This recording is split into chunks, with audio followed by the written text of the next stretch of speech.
Bonjour les amis de Radio Camino. Aujourd'hui, je voudrais vous parler de la préparation pour aller à Saint-Jacques-de-Compostelle.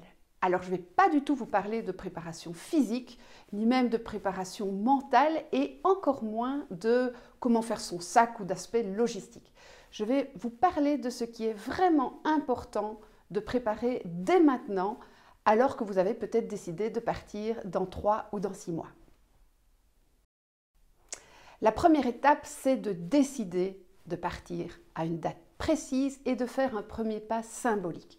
Ce premier pas, ça peut être d'aller vous affilier à une association jacquaire et de commander votre crédential. Ou ça peut être d'ouvrir une page Facebook ou un blog ou une chaîne YouTube. Ça peut être d'en parler à un ami proche. Mais vraiment marquer ce premier pas de façon concrète et symbolique. Maintenant que vous avez fixé la date de votre départ, vous allez vous fixer une période de temps dans laquelle vous allez marcher. Ce qui est important, c'est de rajouter du temps à ce temps. Par exemple, si vous savez que vous pouvez marcher 25 km par jour, eh bien, calculez le temps comme si vous ne marchiez que 20 km par jour. Cela vous permettra de ne pas penser à l'arrivée et d'avoir du temps soit pour atterrir quand vous serez à Saint-Jacques, soit pour vous arrêter parce que vous avez fait une belle rencontre ou pour ne pas stresser si vous avez des petites difficultés physiques qui vous obligent à ralentir. La pire erreur à faire, ce sera d'acheter dès le départ votre billet retour parce que là, vous allez tout le temps être focalisé sur la date du retour et vous n'aurez plus la possibilité de vivre vraiment le moment présent. Durant tout le temps où vous serez parti, il faut que vous ayez l'esprit totalement libre.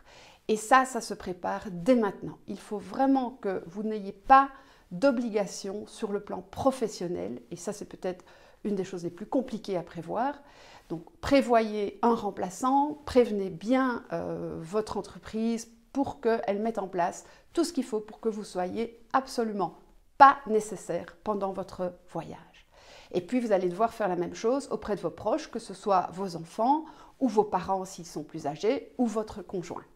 Donc libérez-vous l'esprit totalement et ça se prépare maintenant. Alors, il va encore rester un point à préparer dès maintenant, ce sont vos proches. Bien souvent, ce sont vos proches qui vont avoir plus peur que vous de vous voir partir seul sur le chemin et il va y avoir un long travail pour préparer vos proches et pour vous détacher, vous, de leur peur à eux. C'est eux qui ont peur de vous voir partir seul sur le chemin, eh bien, vous ne pouvez rien faire contre ça, vous avez beau essayer de les raisonner, mais dites-vous que c'est votre chemin qui vous appartient et que les peurs de vos proches, elles appartiennent à vos proches. En conclusion, la préparation à Compostelle, elle n'est pas tellement physique, elle n'est pas tellement mentale, elle n'est pas matérielle, elle consiste avant tout à se donner ce temps de qualité où vous serez totalement libre d'esprit et dans le moment présent pour réellement profitez de ce chemin comme vous le méritez.